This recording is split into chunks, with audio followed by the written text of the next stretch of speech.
Hello students, आप सभी लोगों का आज की क्लास में बहुत बहुत स्वागत है।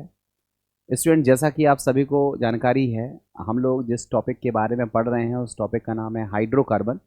हाइड्रोकार्बन में मैंने आपको बताया था कि हम लोगों को इसमें चार टॉपिक्स कवर करने हैं: alkane, alkene, alkyne and then benzene और उसके डेरिवेटिव्स में टोलुइन और ज़ाइलीन के बारे में थोड़ा थोड़ा हम लोगों को कवर करना है। हम लोग पिछले दो क्लासों में एल्केन के बारे में ऑलमोस्ट कंप्लीट कर चुके थे। आज हम लोग एल्कीन के बारे में पढ़ेंगे। एल्केन के बारे में एक छोटा सा टॉपिक रह गया था। हम लोगों ने एक टॉपिक पढ़ा था जिसको हम लोगों ने बोलते हैं पायरोलिसिस, या जिसको हम लोगों ने बोला था क्रैकिंग। हमने बताया कि अगर हायर एल्केन्स हैं, हायर एल्केन्स मीन्स जिसमें कार्बन्स की जो नंबर है, अगर वो ज़्यादा होती है तो हम लोग उसको बोलते हैं हायर एल्केन्स। अगर हायर एल्केन्स हैं और उन्हें हम एब्सेंस ऑफ एयर, मतलब वायु की अनुपस्थिति या कहें तो ऑक्सीजन की अनुपस्थिति में, हम लोग उसको क्या करते हैं, गर्म करते हैं और उनको ब्रेक डाउन करके छोटे छोटे एल्केन, एल्कीन या छोटे छोटे हाइड्रोकार्बन्स में कन्वर्ट करते हैं, तो उसे हम बोलते हैं पायरोलिसिस। और पायरोलिसिस या क्रैकिंग के अलावा एक और इसी जैसी एक इससे मिलती जुलती प्रोसेस थी जिसका नाम हमने आपको बताया था कंबशन। कंबशन में हम लोग एल्केन को फिर गर्म करते हैं, और गर्म करते हैं तो ऑक्सीजन की प्रेजेंस में गर्म करते हैं। तो ऑक्सीजन की प्रेजेंस में अगर हम इसको गर्म करते हैं तो जितना भी इसमें कार्बन होगा, अगर उसका कंप्लीट कंबशन होता है तो वो कार्बन डाइऑक्साइड में कन्वर्ट हो जाएगा, और जितना हाइड्रोजन होगा उसका हाफ मोल्स H2O बनता है। तो ये प्रोसेस थी कंबशन की। मैंने कंबशन की रिएक्शंस कैसे लिखी जाती हैं लास्ट क्लास में इसके बारे में बता दिया था। अब बच्चों यहाँ पर हम एक छोटा सा पार्ट और कर रहे हैं। हम ऑक्सीजन से फिर रिएक्शन कराने वाले हैं, बट ये जो ऑक्सीजन के साथ रिएक्शन है, ये ना तो कहें तो पायरोलिसिस है, सॉरी क्रैकिंग है, और ना ही इसको हम कंबशन बोलेंगे। इसको हम बोलते हैं कंट्रोल्ड ऑक्सीडेशन। कंट्रोल्ड ऑक्सीडेशन का मतलब है हम ऑक्सीजन के साथ इसकी रिएक्शन कराएंगे, बट ये जो रिएक्शन होगी इसमें ऑक्सीजन की सप्लाई बड़ी कंट्रोल वे में होगी। ज़्यादा ऑक्सीजन हम नहीं देंगे, क्योंकि ज़्यादा ऑक्सीजन देने पर जो एल्केन है वो जलने लगेगी। जलने का मतलब है कार्बन डाइऑक्साइड और वाटर मॉलिक्यूल्स का फॉर्मेशन होने लगेगा, कंबशन होने लगेगा। इसलिए हम यहाँ पर ऑक्सीजन की सप्लाई को कंट्रोल करेंगे। ये तीनों रिएक्शंस इंपॉर्टेंट हैं और पूछी जाती हैं। तो बच्चों ध्यान से थोड़ा सा देखना, सिंपल है, कोई स्पेशल नहीं है। हमारे पहले पार्ट में अगर हम मीथेन का, ये हमारे पास CH4 है, मीथेन है, अगर हम इसका कॉपर कैटलिस्ट की प्रेजेंस में 523 केल्विन एंड 100 ATM प्रेशर पर ऑक्सीजन के साथ इसका ऑक्सीडेशन करें, अब इसको हम ऑक्सीडेशन बोलेंगे, तो हमको मिलता है मिथेनॉल। मिथेनॉल मिलेगा अगर हम मीथेन का ऑक्सीडेशन कॉपर कैटलिस्ट की प्रेजेंस में 523 केल्विन और 100 ATM प्रेशर पर करते हैं। तो अगर हम इसी मीथेन का ऑक्सीडेशन मॉलिब्डेनम ऑक्साइड MO2O3 की उपस्थिति में करते हैं, तो हम लोगों को मिथेनल मिलता है, मीन्स फॉर्मेल्डिहाइड मिलता है। और अगर इथेन का ऑक्सीडेशन मैंगनीज एसीटेट की प्रेजेंस में करते हैं, तो मैंगनीज एसीटेट की प्रेजेंस में ऑक्सीडेशन कराने पर हमको मिलता है इथेनोइक एसिड। क्या मिलता है? इथेनोइक एसिड मिलता है। ये कहलाती है कंट्रोल्ड ऑक्सीडेशन की प्रोसेस। तो बच्चों, कंट्रोल्ड ऑक्सीडेशन में बड़ा सिंपल सा फंडा है कि अगर हमारे पास देखो, कंट्रोल्ड ऑक्सीडेशन ऐसा नहीं है मीथेन, इथेन और भी हाइड्रोकार्बन्स के कंट्रोल्ड ऑक्सीडेशन कराए जाते हैं, बट जो कंट्रोल्ड ऑक्सीडेशन की रिएक्शन इंपॉर्टेंट है वो ये तीन रिएक्शन है। कॉपर कैटलिस्ट की प्रेजेंस में अगर हम कंट्रोल्ड ऑक्सीडेशन करते हैं मीथेन का, तो मिथेनॉल मिलता है। मॉलिब्डेनम ऑक्साइड कैटलिस्ट की प्रेजेंस में अगर हम मीथेन का कंट्रोल्ड ऑक्सीडेशन करते हैं तो फॉर्मल्डिहाइड या मिथेनल मिलता है। और अगर हम इथेन का कंट्रोल्ड ऑक्सीडेशन करते हैं मैंगनीज एसीटेट की उपस्थिति में, तो हम लोगों को एसिटिक एसिड मिलता है। ये कुछ तीन स्पेशल रिएक्शन है जिसको आपको याद रखना चाहिए। ये तीनों रिएक्शंस पूछी जाती हैं, तो बच्चों इसको आप याद रख लेना, कंट्रोल ऑक्सीडेशन कहते हैं। यहाँ पर हमारा एल्केन सेगमेंट कंप्लीट होता है। अब हम लोगों को बात करनी है किसकी? एल्कीन की। बच्चों अब बात करनी है किसकी? एल्कीन की। एल्कीन आपको पता है अगर हाइड्रोकार्बन कुछ इस तरह का है जिसमें कार्बन कार्बन के बीच में क्या है, डबल बॉन्ड है, तो उसे हम लोग क्या कहते हैं, एल्कीन। कार्बन कार्बन के बीच अगर डबल बॉन्ड होगा तो उसको हम क्या बोलेंगे, एल्कीन्स कहेंगे। और एल्कीन्स जो है एल्कीन्स जो है उसे हम लोग बोलते हैं ओलिफिन्स। ठीक है, देखो लिखा भी है, मैं यहाँ पर आपको पॉइंट करता जा रहा हूँ। कार्बन कार्बन डबल बॉन्ड इसमें प्रेजेंट होना चाहिए। और जो सिंपल एल्कीन है जिसमें एक डबल बॉन्ड होता है, इसका मॉलिक्यूलर फॉर्मूला या कहें तो जनरल मॉलिक्यूलर फॉर्मूला कैसा होता है, जनरल फॉर्मूला क्या होता है, CnH2n। तो बच्चों एल्केन का फॉर्मूला क्या था, CnH2n+2, और एल्कीन का फॉर्मूला क्या है, CnH2n। ठीक है, इसको हम लोग कहते हैं alkenes are called olefins, olefins कहते हैं। ठीक है, ओलिफिन्स का मीनिंग है ऑयल फॉर्मिंग। ठीक है, इसके बारे में कुछ प्राइमरी नॉलेज टाइप की है, वो आप पढ़ लीजिएगा। जैसे आपने नाम सुना होगा पॉलीथीन, नाम बोलते भी हो, एक्चुअली वो पॉलीथीन नहीं है, वो पॉलीएथिलीन है। और जो पॉलीएथिलीन होती है वो एथिलीन के पॉलीमराइजेशन से बनती है। किसके पॉलीमराइजेशन से बनती है, एथिलीन के पॉलीमराइजेशन से बनती है, जिसे हम लोग क्या कहते हैं, पॉलीएथिलीन। तो ये बहुत ज़्यादा एनवायरनमेंट में ही देख रहे हो पोल्यूशन फैलता है, वो पॉलीएथिलीन की वजह से होता है। ये बायोडिग्रेडेबल तो नहीं होती है, तो उसका भी नाम लिखा हुआ है पॉलीएथिलीन नाम लिखा हुआ है। पॉलीएथिलीन बेसिकली बनती किससे है, एथिलीन से। और एथिलीन क्या है, सिंपलेस्ट एल्कीन है, मतलब 2 कार्बन की एल्कीन मिनिमम होना चाहिए, वो यहाँ पर है। अगर हम बात करें आगे स्ट्रक्चर्स की, स्ट्रक्चर्स एंड बॉन्डिंग की अगर हम बात करते हैं, तो बच्चों सबसे पहले आपको एक इस तरह से आप इसको समझ सकते हो, CH2 डबल बॉन्ड CH2। अब देखो स्ट्रक्चर में सबसे पहले हमारा जो कार्बन है उसका जो हाइब्रिडाइजेशन होता है वो क्या होता है, sp2। और sp2 हाइब्रिडाइजेशन होने की वजह से इसकी जो स्ट्रक्चर होती है वो ट्रायंगुलर प्लेनर टाइप की होती है, इस तरह से। ये इसकी जो स्ट्रक्चर है वो कैसी है, ट्रायंगुलर प्लेनर टाइप की स्ट्रक्चर होती है। ऐसे स्ट्रक्चर्स होती है, ट्रायंगुलर प्लेनर टाइप की स्ट्रक्चर्स होती है। और बॉन्ड एंगल ऑलमोस्ट लगभग में 120 डिग्री के आसपास होता है sp2 हाइब्रिडाइजेशन की वजह से। यहाँ जो एक अनहाइब्रिडाइज्ड ऑर्बिटल रहता है कार्बन के पास, उनके बीच में लेटरल ओवरलैपिंग या कहें तो साइडवाइज ओवरलैपिंग होती है, या कहें तो पार्श्वी अतिव्यापन होता है। ठीक है, और उससे पाई बॉन्ड का फॉर्मेशन होता है। तो आपको क्या याद रखना है कि जो एल्कीन है उसमें जो कार्बन डबल बॉन्ड का फॉर्मेशन करते हैं वो बेसिकली sp2 हाइब्रिडाइज्ड होते हैं।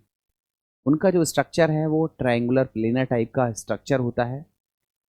और उनके बीच में जो कार्बन कार्बन का जो डबल बॉन्ड है उसकी जो बॉन्ड लेंथ होती है वो कितनी होती है, 1.34 एंगस्ट्रॉम, या इसकी वैल्यू आप 134 पिकोमीटर भी कह सकते हो।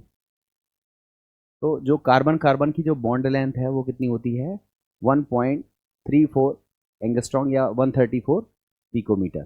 ठीक है, ये आपको याद रखनी चाहिए। तो देखो फर्स्ट पॉइंट में यही लिखा हुआ है, इन एथीन जो कार्बन कार्बन बॉन्ड लेंथ है वो कितनी है, 1.34 एंगस्ट्रॉम। बॉन्ड एनर्जी तो याद करने की ज़रूरत अभी आपको है नहीं है। नेक्स्ट लिखा है द हाइब्रिडाइजेशन, एल्कीनिक कार्बन का हाइब्रिडाइजेशन क्या होता है, sp2 है। और इसमें जो पाई इलेक्ट्रॉन्स होते हैं वो क्लाउड के फॉर्म में प्रेजेंट होते हैं। मैं स्ट्रक्चर दिखा दे रहा हूँ। The pi electron cloud is present above and below the plane of sigma bonded skeleton। ठीक है, ये पॉइंट मैं आपको क्लियर कर रहा हूँ अभी स्ट्रक्चर से। ठीक है, अभी स्ट्रक्चर से दिखा रहा हूँ तो आपको ये पॉइंट्स क्लियर हो जाएगा। कंपाउंड्स में एग्जिस्ट, मतलब जो एल्कीन्स होती हैं उन एल्कीन्स में ज़रूरी नहीं है एक ही डबल बॉन्ड हो, एक से ज़्यादा डबल बॉन्ड भी हो सकते हैं। अगर एक से ज़्यादा डबल बॉन्ड देखने के लिए मिलते हैं तो सिचुएशन इस तरह से आती है, double single double single double, इस तरह की सिचुएशन आती है तो इसको हम बोलते हैं कॉन्जुगेटेड। ठीक है, कॉन्जुगेटेड। एक शब्द आता है क्यूमुलेटेड। क्यूमुलेटेड का मतलब है लगातार, डबल बॉन्ड फिर डबल बॉन्ड फिर डबल बॉन्ड, लगातार, बीच में कोई सिंगल बॉन्ड नहीं है, तो इसको हम क्या बोलते हैं, क्यूमुलेटेड पॉलीइंस। और एक है आइसोलेटेड पॉलीइंस, जिसमें कोई सीक्वेंस नहीं होता है, डबल सिंगल सिंगल सिंगल फिर डबल, फिर कहीं से सिंगल सिंगल सिंगल फिर डबल, कुछ इस भी किसी भी तरह का बेढंगा क्रम टाइप का होगा जिसमें एक से ज़्यादा डबल बॉन्ड होंगे, तो उसको फिर हम क्या बोलते हैं आइसोलेटेड पॉलीइंस। किसी भी तरह से ये पाई जा सकती हैं। अब हम स्ट्रक्चर्स को देख लेते हैं जिससे आपको एल्कीन ज़्यादा क्लियर हो जाएगा। ये देखो स्ट्रक्चर, पहले इस स्ट्रक्चर को देखो ये हमारे पास है कार्बन, ये हमारे पास है कार्बन, ये उसके बीच में कौन सा बॉन्ड है, सिंगल बॉन्ड है। ये कौन सा है, ये हाइड्रोजन है, ये हाइड्रोजन है। इसका जो एंगल है मैंने आपको बताया था लगभग 120 डिग्री के आसपास होता है, मगर एग्जैक्टली 120 इसलिए नहीं हो सकता है क्योंकि ये H है, ये एक ग्रुप है, ये H है एक और ग्रुप है, बट ये C है, ये अलग तरह का ग्रुप है। तो तीनों ग्रुप एक जैसे होते तो बॉन्ड एंगल 120 हो सकता था, मगर यहाँ तीनों ग्रुप एक जैसे नहीं है, इसलिए स्टेरिक हिंड्रेंस अलग अलग तरीके का लगता है। इसलिए यहाँ पर जो एंगल है वो अप्रॉक्सीमेटली लगभग में 120 के आसपास कहते हैं, 121.2 होता है। और अगर हम कार्बन कार्बन की जो लेंथ की बात करें, चूंकि ये सिंगल बॉन्ड नहीं है, यहाँ पर कार्बन के पास एक अनहाइब्रिडाइज्ड ऑर्बिटल है, ये अनहाइब्रिडाइज्ड ऑर्बिटल है, और इन अनहाइब्रिडाइज्ड ऑर्बिटल के बीच में क्या होता है, ओवरलैपिंग होता है, और इस ओवरलैपिंग से बनता है पाई बॉन्ड।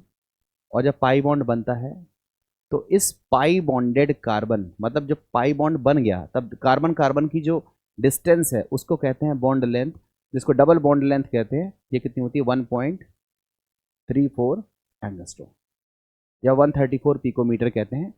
कार्बन हाइड्रोजन की भी बॉन्ड लेंथ यहाँ दी हुई है, बट याद करने की ज़रूरत है, सच तो नहीं है, बट फिर भी करना चाहो तो आप कर सकते हो। 1.10 एंगस्ट्रॉम, एल्केन में थी 1.112 एंगस्ट्रॉम। एल्केन में CH बॉन्ड थोड़ा सा लंबा होता है, एल्कीन में CH बॉन्ड थोड़ा सा छोटा होता है। ये क्वेश्चन भी पूछा जा सकता है, उसका रीज़न आप इलेक्ट्रोनेगेटिविटी से दे सकते हो। एल्केन में जो कार्बन होता है वो sp3 हाइब्रिडाइज्ड होता है, उसमें परसेंटेज ऑफ S कैरेक्टर 25 होता है परसेंट में, जिसकी वजह से उसकी इलेक्ट्रोनेगेटिविटी कम होती है, फोर्स ऑफ अट्रैक्शन कम होता है, जिसकी वजह से हाइड्रोजन का जो इलेक्ट्रॉन है वो नज़दीक नहीं आ पाता है, बॉन्ड लेंथ बड़ी होती है। बट जब हम एल्कीन की बात करते हैं तो इसमें हाइब्रिडाइजेशन sp2 है, इसमें percentage of S character 33.3 percentage है, जिसकी वजह से इलेक्ट्रोनेगेटिविटी इस वाले कार्बन की थोड़ी सी ज़्यादा होती है एज़ कम्पेयर टू एल्केन। ये हाइड्रोजन के इलेक्ट्रॉन्स को अपनी तरफ खींचता है, जिसकी वजह से हाइड्रोजन भी इसकी तरफ खिंच जाता है और बॉन्ड लेंथ थोड़ी सी कम हो जाती है। तो जो CH बॉन्ड लेंथ है वो एल्केन में लंबी होती है, बड़ी होती है, एल्कीन में थोड़ी छोटी होती है, और अभी हम एल्काइन पढ़ेंगे तो उसमें और भी छोटी बॉन्ड लेंथ देखने के लिए मिलती है। तो बच्चों ये उसका स्ट्रक्चर है, इस स्ट्रक्चर को आप और भी क्लेरिफाई कर सकते हो। यहाँ देखो ये C है, H ये अनहाइब्रिडाइज्ड p ऑर्बिटल्स है जिनके बीच में लेटरल ओवरलैपिंग होती है, ये पाई बॉन्ड बन जाता है। तो आप बताओ ये ऊपर की तरफ क्या है, पाई इलेक्ट्रॉन, नीचे की तरफ भी क्या है, पाई इलेक्ट्रॉन्स हैं। तो ये पाई इलेक्ट्रॉन का एक क्लाउड है, एल्केन है, सॉरी एल्कीन है, ये ऊपर साइड में या नीचे साइड में इसको कैसा शो ऑफ करती है कि हमारे पास बहुत सारे इलेक्ट्रॉन्स हैं, हमारे पास क्या है, बहुत सारे इलेक्ट्रॉन्स हैं। तो इस एल्कीन की तरफ जो अट्रैक्ट कर जो अटैक करता है, जो एल्कीन की तरफ अटैक करता है वो कौन होता है, जिसके पास इलेक्ट्रॉनों की कमी होती है, और जिसके पास इलेक्ट्रॉन की कमी होती है उसको हम बोलते हैं इलेक्ट्रोफाइल। तो इलेक्ट्रोफाइल आकर के क्या करता है, अटैक करता है। तो इलेक्ट्रोफाइल क्यों अटैक करता है, क्योंकि ये रिप्रेजेंट करती है, ये अपने आप को बताती है कि हमारे पास क्या है, बहुत सारे इलेक्ट्रॉन्स हैं, हम इलेक्ट्रॉन रिच स्पीशीज़ हैं। तो हमारे पास किसको अटैक करना चाहिए, जिसके पास इलेक्ट्रॉन की कमी होती है, मींस इलेक्ट्रोफाइल का अटैक होता है। इसलिए अभी हम आगे पढ़ेंगे कि जो एल्कीन होती हैं वो इलेक्ट्रोफिलिक एडिशन रिएक्शन शो करती हैं। एडिशन रिएक्शन क्यों शो करती हैं, क्योंकि ये अनसैचुरेटेड है, अनसैचुरेटेड का हाइड्रोकार्बन होगा वो कोशिश करता है कि हम क्या हो जाएं, सैचुरेटेड हो जाएं, और सैचुरेटेड होने के लिए वो क्या करेगा, एडिशन। और एडिशन भी किसका होगा, इलेक्ट्रोफाइल का। क्यों होगा, क्योंकि इसके पास पाई इलेक्ट्रॉन क्लाउड्स होते हैं, जिसकी वजह से इसकी तरफ अट्रैक्ट कौन होता है, इलेक्ट्रोफाइल। इलेक्ट्रॉन की जिसके पास कमी होती है उसे हम बोलते हैं इलेक्ट्रोफाइल या इलेक्ट्रोफिलिक रिएजेंट्स, और इलेक्ट्रोफिलिक रिएजेंट्स जाकर के अटैक करते हैं, इसलिए ये इलेक्ट्रोफिलिक एडिशन रिएक्शन को शो करती हैं। ये एल्कीन्स के बारे में हम आगे डिस्कस करने वाले हैं। तो आई थिंक एल्कीन का स्ट्रक्चर आपको क्लियर हो गया होगा। अब बच्चों हम लोग बात करते हैं एल्कीन का ये स्ट्रक्चर, वही स्ट्रक्चर्स है, इस तरह से दिख रहा है। आप इस स्ट्रक्चर को क्लाउड के फॉर्म में इस तरह देख सकते हो। ये देखो, ये एल्कीन है, ये हाइड्रोजन है, ये देखो ऐसे, ये कार्बन है, ये कार्बन है, ये सिंगल बॉन्ड है, ये हाइड्रोजन है, ये हाइड्रोजन है, ये हाइड्रोजन है, और ये हाइड्रोजन है। अब ये देखो, ये ऊपर की तरफ ये क्या है, ये पाई इलेक्ट्रॉन्स का क्लाउड है। ये क्या है, नीचे की तरफ क्या है, पाई इलेक्ट्रॉन्स का क्लाउड है। और इसी क्लाउड की वजह से इसकी तरफ अट्रैक्ट कौन होगा, जिसके पास इलेक्ट्रॉन की कमी होगी, दैट इज इलेक्ट्रोफाइल। इलेक्ट्रोफाइल आकर के अटैक करेगा, इसलिए ये इलेक्ट्रोफिलिक एडिशन रिएक्शन को शो करती हैं। तो ये structure of alkene I think आपको समझ में आ गया होगा। ठीक है, अब बच्चों आगे देखते हैं स्ट्रक्चर ऑफ एल्कीन के बाद। अब हम लोग बात करते हैं स्टेबिलिटी ऑफ एल्कीन। बच्चों देखो, स्टेबिलिटी ऑफ एल्कीन को थोड़ा समझने की कोशिश करना। मैंने आपको स्टेबिलिटी ऑफ एल्कीन पहले भी डिस्कस किया हुआ है, मैं बहुत ज़्यादा डिटेल में तो नहीं जाऊंगा, बट फिर भी पॉइंट टू पॉइंट बताने की कोशिश करता हूँ। देखो, जो एल्कीन की स्टेबिलिटी होती है वो हम लोग हाइपर कॉन्जुगेशन से डिसाइड करते हैं। और हाइपर कॉन्जुगेशन के लिए हम लोग क्या करते हैं, अल्फा कार्बन पर हाइड्रोजन्स को काउंट करते हैं। ठीक है, तो अल्फा हाइड्रोजन जितने ज़्यादा होंगे, अल्फा हाइड्रोजन का मतलब हुआ डबल बॉन्ड से, ये देखो, ये हमारे पास, समझना यहाँ पे, ये हमारे पास है, मैं यहाँ पर पेन का कलर चेंज कर ले रहा हूँ। यहाँ देखो, सी डबल बॉन्ड सी। ठीक है, ये हमारे पास एक एल्कीन है। अब इस एल्कीन से जो भी कार्बन अटैच होगा, फॉर एग्जांपल CH3, तो ये वाला कार्बन अल्फा कार्बन है। यहां पर भी क्या है, CH3, यहां पर भी क्या है, CH3, और यहां भी क्या है, CH3। तो आप बताओ इसमें कितने अल्फा हाइड्रोजन हैं। तो आप बोलोगे 3 अल्फा हाइड्रोजन, तो ये है 3, ये है 6, 3 ये है 9, और 3 ये है 12। तो इस एल्कीन में अल्फा हाइड्रोजन कितने हैं, 12, 12। तो इसमें जो हाइपर कॉन्जुगेटिव स्ट्रक्चर्स बनेंगे वो कितने बनेंगे, 12 + 1, मतलब एक ज़्यादा, एक ऐड कर देते हैं। तो इसमें हाइपर कॉन्जुगेटिव स्ट्रक्चर्स कितने बनेंगे, 13। अब हम एक और एल्कीन ले लेते हैं, CH3, C, C, CH3, CH3 and H। ये हमारी एल्कीन है, इसमें कितने अल्फा हाइड्रोजन है, तो ये 3, ये 3, 6, ये 3, 9, और ये अल्फा हाइड्रोजन नहीं है, ये तो इसी कार्बन से अटैच है ना। तो इसमें 9 अल्फा हाइड्रोजन है। तो इसमें हाइपर कॉन्जुगेटिव स्ट्रक्चर्स कितने बनेंगे, तो आप बोलोगे इसमें 3, 3, 6, 3, 9, 9 + 1 दैट इज 10। तो इसमें हाइपर कॉन्जुगेटिव स्ट्रक्चर कितने बनेंगे, 10। तो अगर हम पूछें इन दोनों में कौन स्टेबल, तो आप बोलोगे ये वाला ज़्यादा स्टेबल इसके कंपैरिजन में। तो अब आप इसको ऐसे सोचो, ये हमारे पास C डबल बॉन्ड C है, ठीक है, इसके एक तरफ R है, एक तरफ R है, बाकी सब तरफ H है, तो उसको बोलते हैं मोनो सब्सटीट्यूटेड एल्कीन। अगर दो तरफ R है तो उसको बोलते हैं डाई सब्सटीट्यूटेड एल्कीन। एक और R है, ट्राई सब्सटीट्यूटेड एल्कीन, और एक और R है तो टेट्रा सब्सटीट्यूटेड एल्कीन। तो जितना ज़्यादा सब्सटीट्यूशन होता है, जितना ज़्यादा सब्सटीट्यूशन होता है उतनी ही ज़्यादा क्या होती है, स्टेबिलिटी।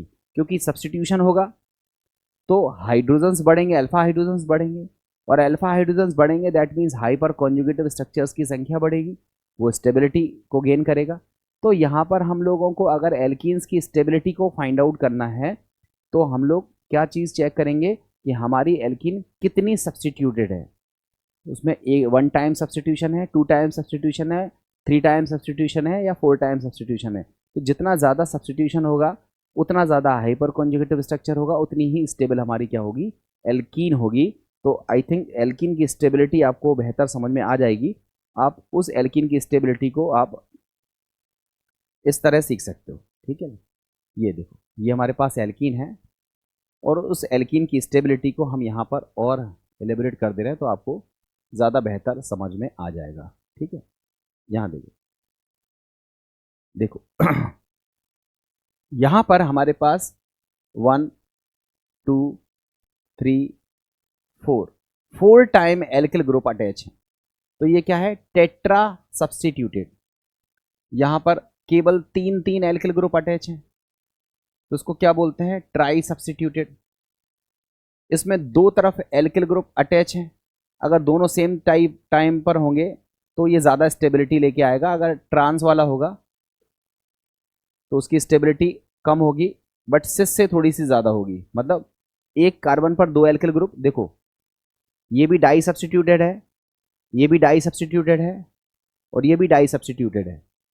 तो डाई सब्स्टिट्यूटेड एल्कीन में स्टेबिलिटी क्या होती है, अगर एक ही कार्बन पर दो एल्किल ग्रुप हैं और दो हाइड्रोजन है तो वो ज़्यादा स्टेबल होगा। उसके बाद ट्रांस का नंबर आएगा, उसके बाद सिस का नंबर आएगा, एंड देन कौन होगा, लास्ट में कौन होगा, मोनो सब्स्टिट्यूटेड। और मोनो सब्स्टिट्यूटेड एल्कीन के बाद कौन होगा, एथिलीन, अनसब्स्टिट्यूटेड एल्कीन। तो बच्चों आई थिंक आपको क्रम याद रहेगा, आपको स्टेबिलिटी समझ में आ रही है। अब स्टेबिलिटी के क्वेश्चंस को हम पूछ लेते हैं। मान लो हमने आपको 4 क्वेश्चन दिए। पहला क्वेश्चन है CH3 का होल ट्वाइस CH3 का होल ट्वाइस, ये एक पहला चॉइस है, पहला विकल्प है। दूसरा है CH3 का होल ट्वाइस CH3, दूसरा चॉइस है ये। तीसरा चॉइस है CH3 CH3 और फोर्थ चॉइस है CH2 CH एंड CH3। बच्चों ये हमारी चॉइस है। ये ब्रैकेट लगाना ज़रूरी नहीं था, हम ब्रैकेट लगा दिए जिससे आपको थोड़ा समझ में आने लगे। अब हमारा क्वेश्चन है इनमें से कौन ज़्यादा स्टेबल है। तो आपको केवल यह सोचना है कि स्टेबिलिटी अगर हम पूछ रहे हैं तो ये स्ट्रक्चर बना किस चीज़ का है, ये एल्कीन का स्ट्रक्चर है। अगर देखो इस वाले पहले स्ट्रक्चर को हम बनाएं तो C double bond C CH3 CH3 CH3 and CH3। तो देखो यहाँ सब्स्टिट्यूशन कितने टाइम है, 1 2 3 4। तो ये टेट्रा सब्स्टिट्यूटेड है, नो डाउट सबसे स्टेबल तो यही होगा, पहले नंबर वाला। अब टेट्रा सब्स्टिट्यूटेड के बाद नंबर किसका आएगा, तो अब मैं इसको बना के नहीं दिखा रहा हूँ। 2 एल्किल ग्रुप ये हैं और एक ये है, एक तो हाइड्रोजन है, तो ये ट्राई सब्स्टिट्यूटेड है, दूसरा नंबर ये आएगा। इसके बाद ये देखो एक तरफ मेथिल एक तरफ मेथिल, डाई सब्स्टिट्यूटेड है, फिर तीसरे नंबर पर आएगा। और ये केवल मोनो सब्स्टिट्यूटेड है, एक तरफ मेथिल है, तो ये इसका ऑर्डर ऑफ स्टेबिलिटी हो जाएगा। सबसे ज़्यादा स्टेबल 1, देन 2, देन 3, देन 4। तो इस तरह से एल्कीन्स की जो स्टेबिलिटी है वो बड़े फेमस क्वेश्चन है, खूब पूछे जाते हैं।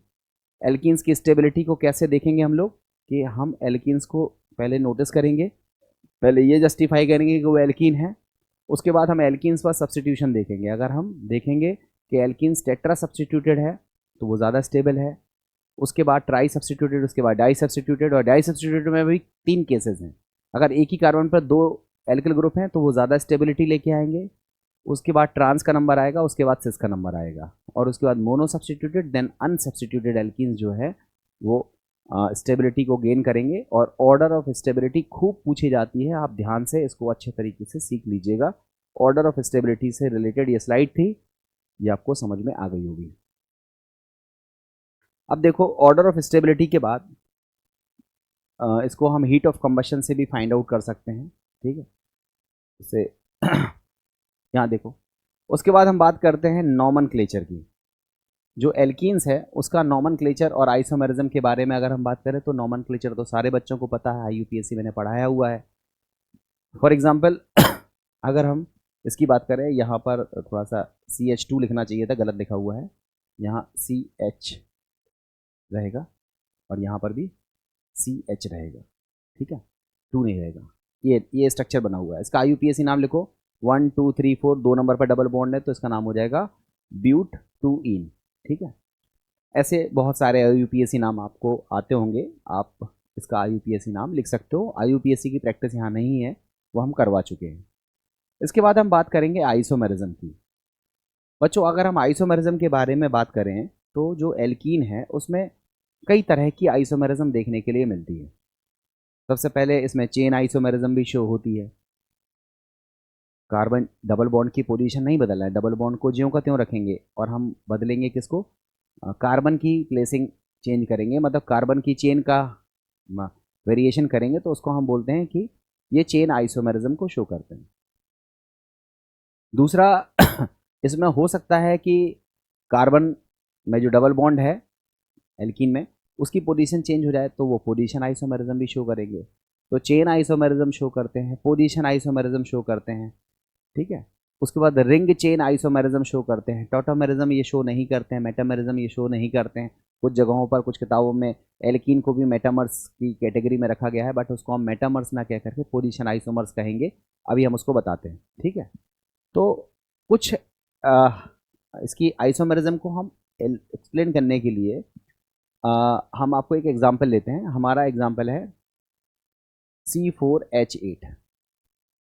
अब हमने कहा इससे कौन कौन से आइसोमर्स बन सकते हैं, तो आपने कहा 1 कार्बन, 2 कार्बन, 3 कार्बन और ये 4 कार्बन। इसका नाम हो गया ब्यूट 1इन। एक और देखो CH3 CH CH3 double bond CH2 यहाँ पर, ये इसका नाम हो जाएगा, इसका नाम है 2 मेथिल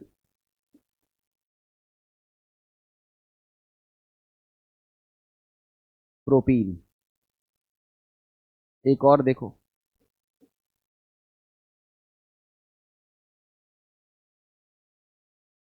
इसको हम लोग बोलेंगे ब्यूट 2इन।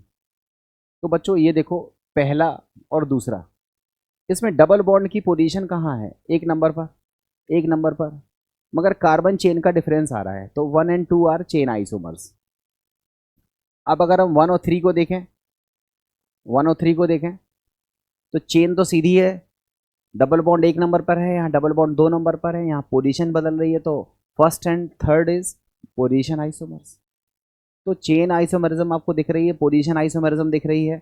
आप इससे ये भी तो स्ट्रक्चर ड्रॉ कर सकते हो, आप इसी फॉर्मूले से ये भी बना सकते हो। इसको बोलते हैं साइक्लोब्यूटेन। आप ये भी स्ट्रक्चर ड्रॉ कर सकते हो, इसका नाम है मिथाइल साइक्लोप्रोपेन। ये स्ट्रक्चर्स भी बन सकते हैं। ये ओपन चेन है, ये चेन ये आपका ओपन चेन है और ये आपका साइक्लिक स्ट्रक्चर है, तो इसको बोलते हैं रिंग चेन आइसोमेरिज्म। तो आपकी जो एल्कीन है वो चेन आइसोमेरिज्म शो करती है, पोजीशन आइसोमेरिज्म शो करती है, रिंग चेन आइसोमेरिज्म शो करती है, ठीक है। और फंक्शनल आइसोमेरिज्म को हम यहाँ पर नहीं देखते हैं, फंक्शनल आइसोमेरिज्म को हम नहीं मानते हैं। और मेटामेरिज्म भी हम इसमें नहीं बोलते हैं कि मेटामेरिज्म ये शो करेगी, बट कुछ लोग कुछ किताबों में इसको मेटामेरिज्म के रूप में भी दिया रहता है इस तरह से, जैसे CH3 CH2 CH double bond CH CH2 and CH3। ये स्ट्रक्चर मैंने लिख दिया। हमने कहा इसका नाम बताओ, तो आपने कहा 1 2 3 4 5 6 हेक्स 3इन, इसका नाम हो गया हेक्स 3इन। अब हमने ये स्ट्रक्चर बना दिया, ये स्ट्रक्चर बना दिया।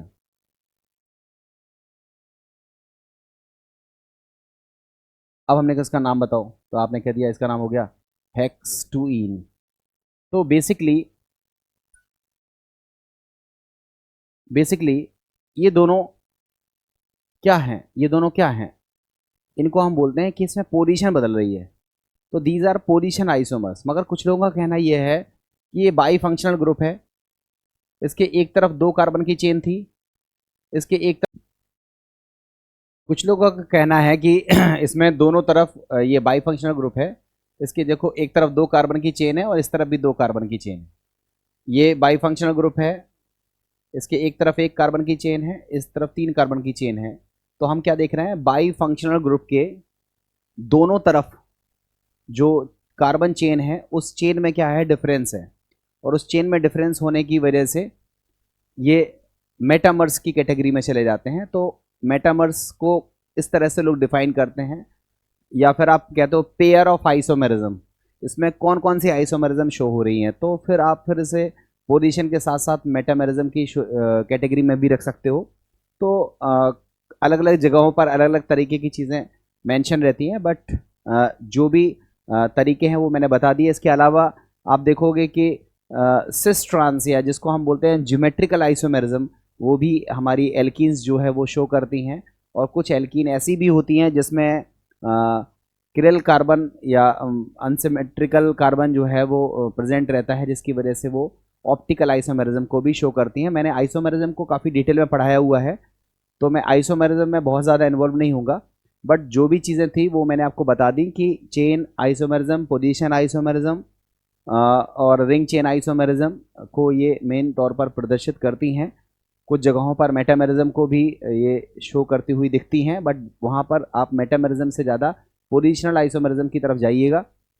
जब पेयर ऑफ आइसोमेरिज्म की बात आए तब वहाँ पर आप मेटामेरिज्म के साथ जा सकते हो। इसके अलावा ये ज्योमेट्रिकल आइसोमेरिज्म भी शो कर सकती हैं और ये ऑप्टिकल आइसोमेरिज्म भी शो कर सकती हैं। करेंगी या नहीं करेंगी, इसके लिए रिक्वायर्ड कंडीशंस फुलफिल होनी चाहिए।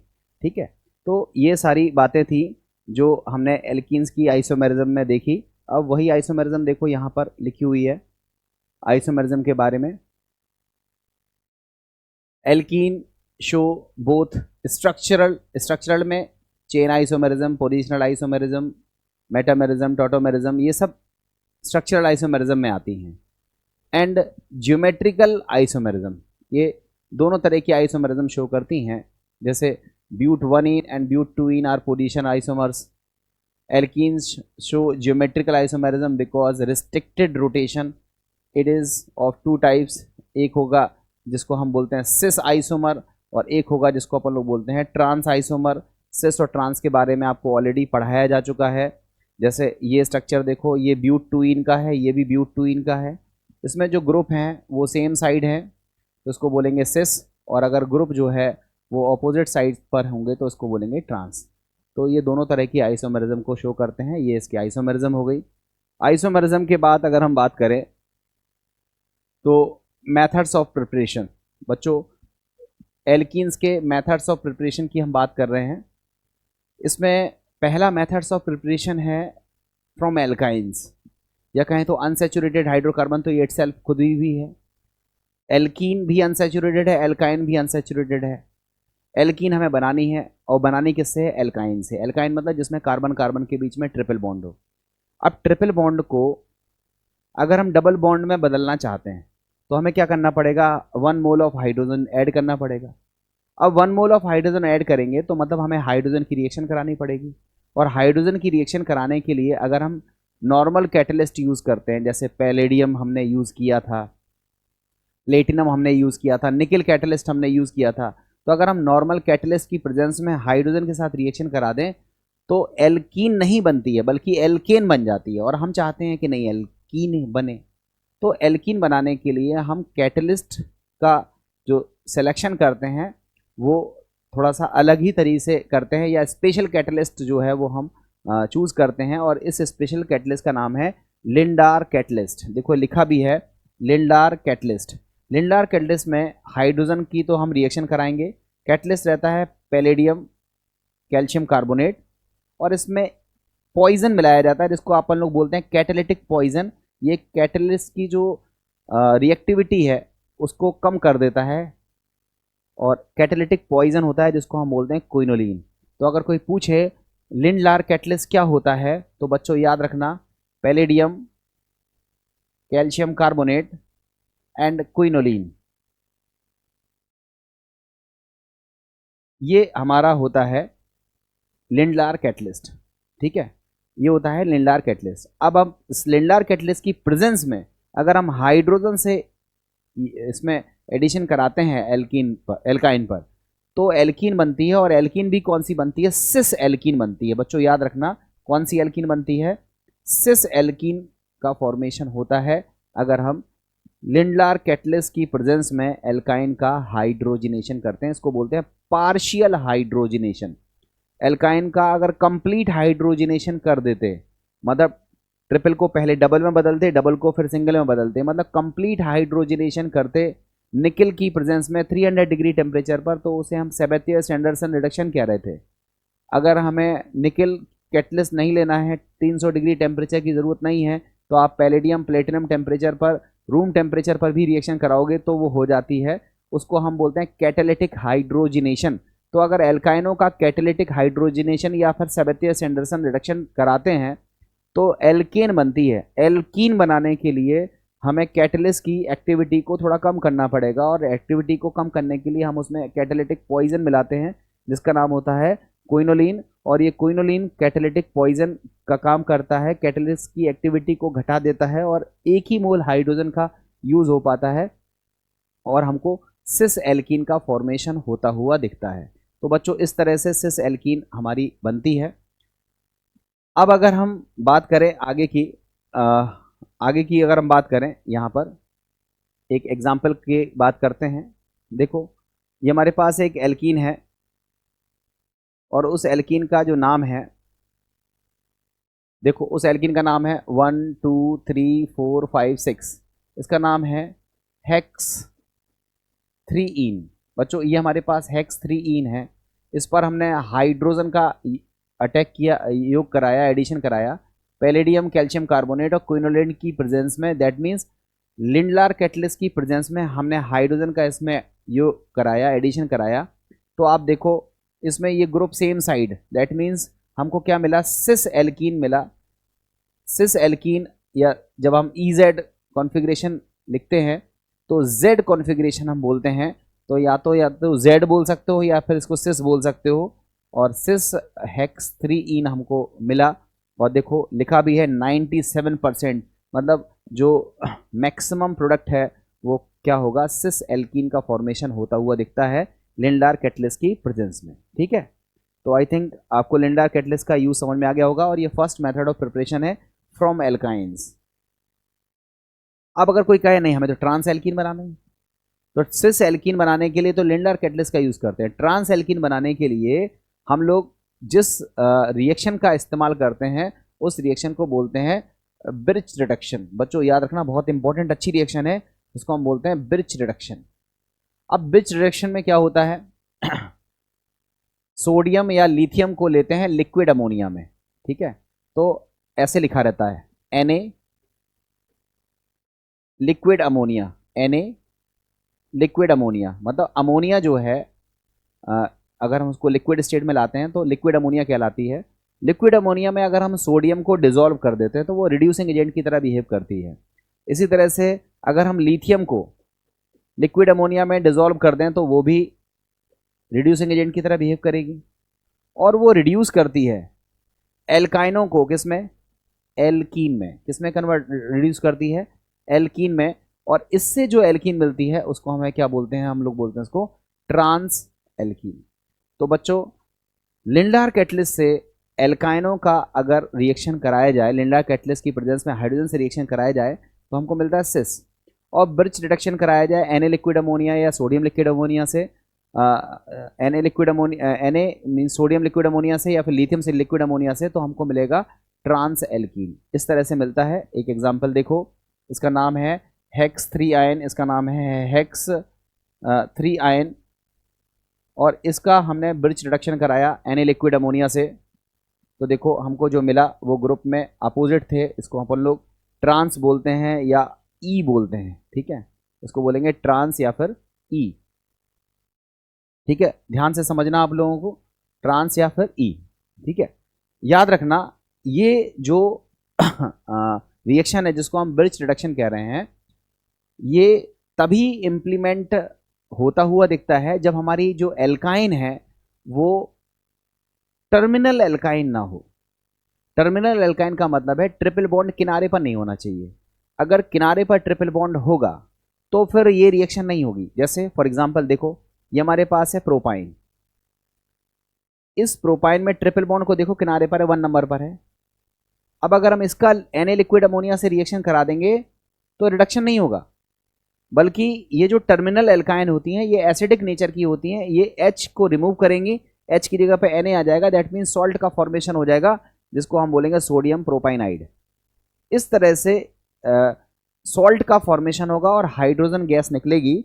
तो याद रखना है, ब्रिज रिडक्शन जो है वो केवल नॉन टर्मिनल एल्काइंस पर ही इंप्लीमेंट होता है। अगर टर्मिनल एल्काइन पर हमने ब्रिज रिडक्शन लगाया तो फिर वहां पर एल्कीन का फॉर्मेशन नहीं होगा, वहां सॉल्ट फॉर्मेशन होगा। लिखा है, देखो इसको पढ़ दे रहा हूं मैं। This process of reduction is not eligible when terminal alkynes are taken because terminal alkynes form sodium salt with sodium metals. ठीक है, ये चीज आपको समझ आ गई होगी। अब हम बात करते हैं दूसरे मेथड्स ऑफ प्रिपरेशन की, जिसमें हम बात कर रहे हैं फ्रॉम विसिनल डाइहैलाइड। बच्चों डाइहैलाइड तो समझ ही रहे होगे, जब 2 हैलोजन मौजूद होंगे तो उसको हम क्या बोलेंगे, डाइहैलाइड। 2 हैलोजन मौजूद होंगे तो उसको क्या बोलेंगे, डाइहैलाइड। अब अगर दोनों हैलोजन एक ही कार्बन पर प्रेजेंट हो तो उसको हम बोलते हैं जेमिनल डाइहैलाइड।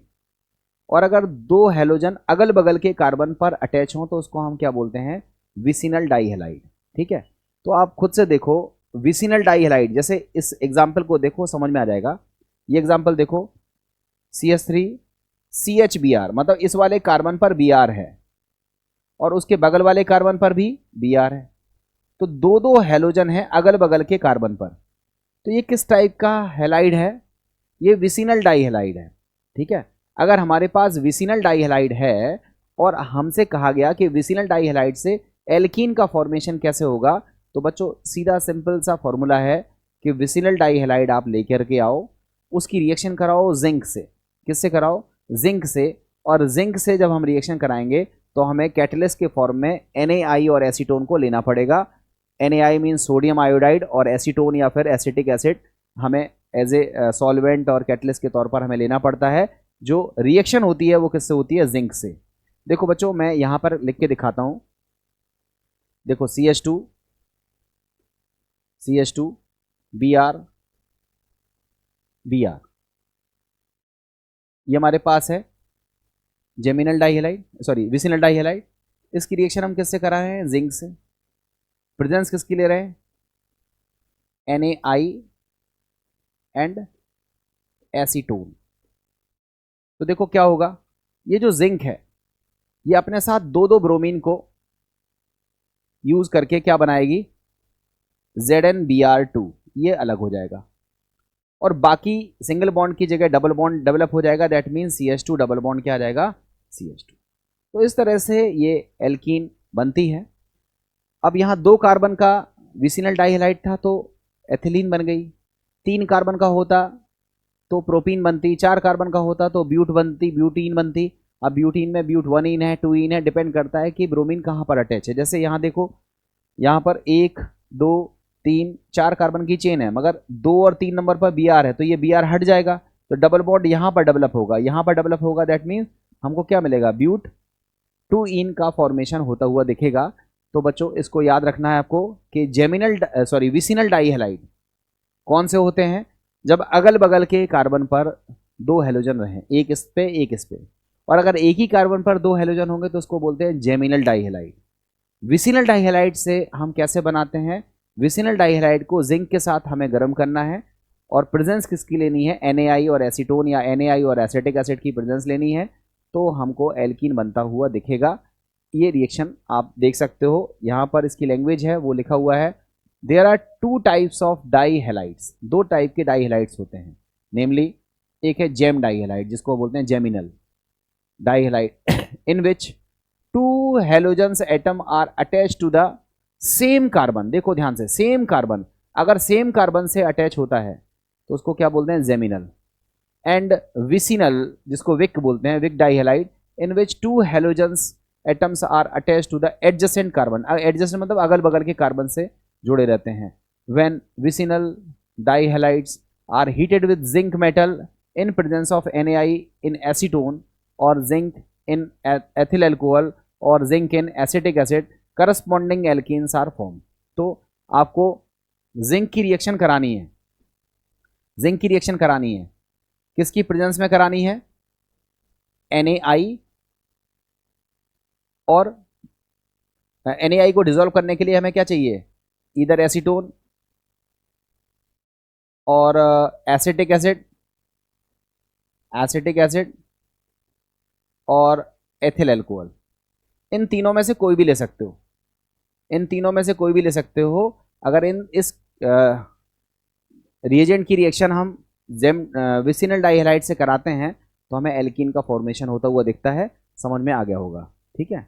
ये उसी की रिएक्शन की डिटेल लिखी हुई है, आप इसको पढ़ सकते हैं, स्क्रीनशॉट लेते जाइएगा और घर पर रिपीट करते चलिएगा, ठीक है।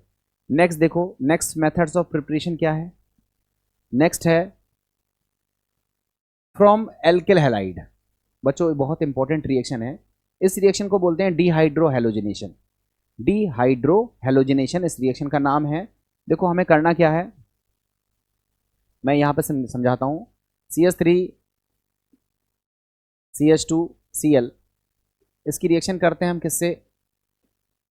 एल्कोहलिक KOH से, मीन्स स्ट्रॉन्ग बेस से। तो क्या होगा, ये Cl यहां से हटेगा, उसके बगल से H हटेगा और आपको क्या मिलेगा? CH2 double bond CH2। बताओ क्या हट गया? आप कहोगे H हट गया। क्या हट गया? H हट गया। और क्या हट गया? Cl हट गया। Cl को बोलते हैं हेलोजन, तो आप बोलते हैं इसको निकलने को बोलते हैं डिहाइड्रोहेलोजिनेशन। अगर किसी भी हेलो एल्केन से हाइड्रोजन और हेलोजन निकल रहा है तो उसको बोलेंगे डिहाइड्रोहेलोजिनेशन। और डिहाइड्रोहेलोजिनेशन जब होगा तो हमें फॉर्मेशन किसका मिलेगा? एल्कीन का फॉर्मेशन होता हुआ दिखेगा। साथ में चूंकि HCl है, बेस है, रिएक्शन हो जाएगी, क्या मिलेगा? KCl और H2O। तो इस रिएक्शन को बोलते हैं डिहाइड्रोहेलोजिनेशन। तो बच्चों डिहाइड्रोहेलोजिनेशन क्या होता है? तो अपन लोग लैंग्वेज क्या बोलेंगे कि when halo alkane react with strong base like alcoholic KOH, it forms corresponding alkene. In this reaction, hydrogen halide eliminate from the haloalkanes and this reaction is known as dehydrohalogenation. और जो hydrogen halide का जो elimination होता है उसमें halogen के corresponding जो hydrogen होता है वो निकालने के लिए हम कौन से रूल को लगाते हैं? सेडजेव्स रूल्स को लगाते हैं। तो सेडजेव रूल से हमें एल्कीन्स का फॉर्मेशन होता हुआ दिखता है। बच्चों इसमें मैकेनिज्म हमें सीखनी होती है कि ये एलिमिनेशन रिएक्शन की मैकेनिज्म है, और एलिमिनेशन रिएक्शन की जो मैकेनिज्म है उसमें हम E1 reaction, E2 reaction, E1CV reaction, इन सबको पढ़ते हैं। बट बच्चों अभी मैं आपको हेलो एल्केन नहीं पढ़ा रहा हूँ, मैं आपको सिंपली एल्केन, एल्कीन, एल्काइन पढ़ा रहा हूँ।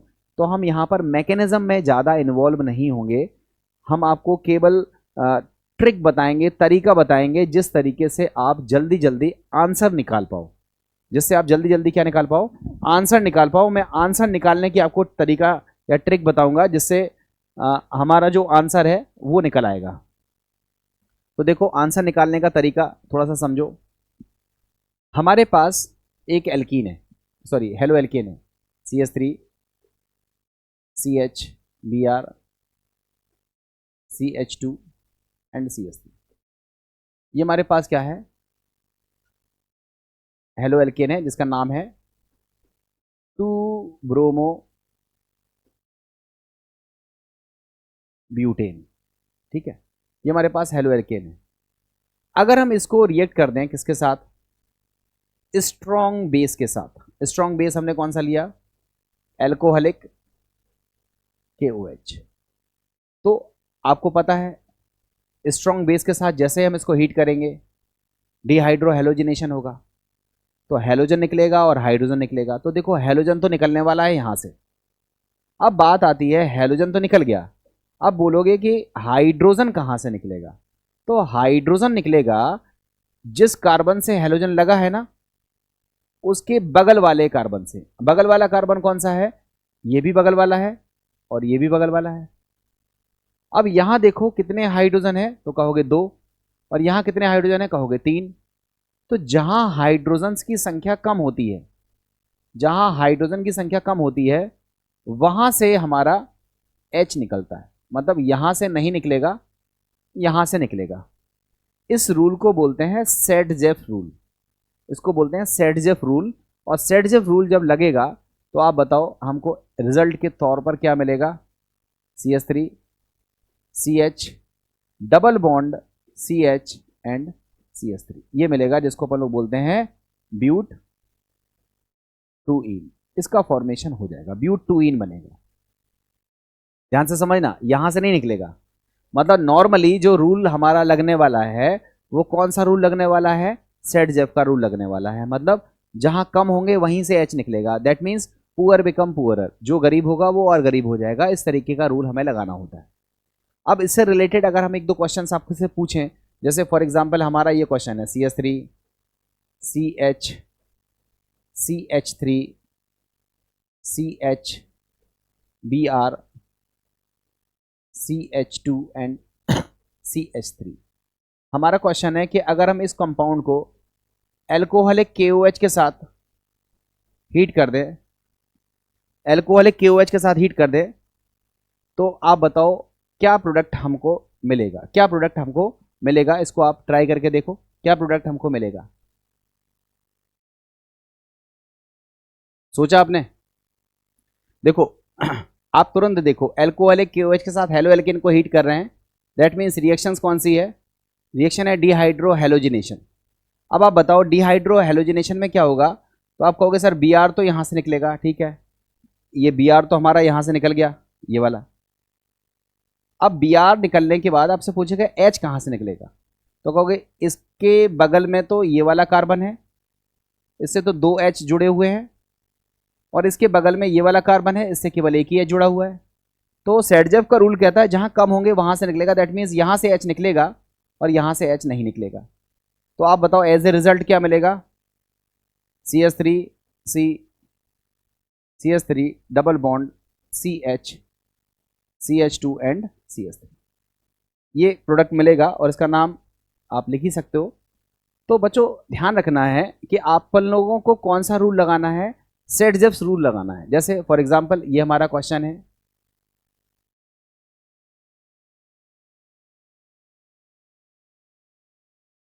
ठीक है, हम आपसे पूछें कि बताओ इस कंपाउंड में अगर हम इसको एल्कोहलिक KOH के साथ अगर हम इसको हीट कर दें तो क्या बनेगा? तो Br यहाँ से हटेगा, H यहाँ से हटेगा, इस जगह से हटेगा, क्योंकि यहाँ पर कितना H है? 1। और यहाँ कितना H है? सॉरी, यहाँ थोड़ी ना बात करनी है, हमें इसके बगल में बात करनी है। तो यहाँ कितना H है? 2। तो यहाँ 2 H है, यहाँ 1 H है, यहाँ तो एक CH3 है ना। तो यहाँ कम है तो यहाँ से H हटेगा, यहाँ से नहीं हटेगा। तो जनरली हमें कौन सा रूल ओबे करना है? सेडजेफ रूल ओबे करना है। मगर ऐसा नहीं है कि हमेशा सेडजेफ रूल से प्रोडक्ट बनेगा। सेडजेफ रूल के ऑपोजिट भी प्रोडक्ट बन जाते हैं, बनते हैं। ऐसा कुछ फिक्स कंडीशंस में होता है, और वो फिक्स कंडीशन कहलाती हैं जिसको हम बोलते हैं हॉफमैन प्रोडक्ट्स। तो हॉफमैन कंडीशन या हॉफमैन प्रोडक्ट कब बनते हैं, या हॉफमैन रूल क्या होता है? तो सेडजेफ का ऑपोजिट होता है। सेडजेफ कहता है कि जहां कम होंगे वहां से हटेगा, और हॉफमैन कहता है नहीं, जहां ज्यादा होंगे वहां से हटेगा।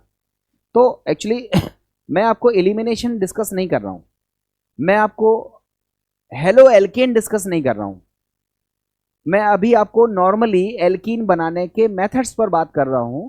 तो जो हॉफमैन प्रोडक्ट हैं वो कैसे बनते हैं, या हॉफमैन प्रोडक्ट बनाने के लिए कौन सी कंडीशंस होती हैं, हम उन कंडीशंस के बारे में अभी बात नहीं कर रहे हैं।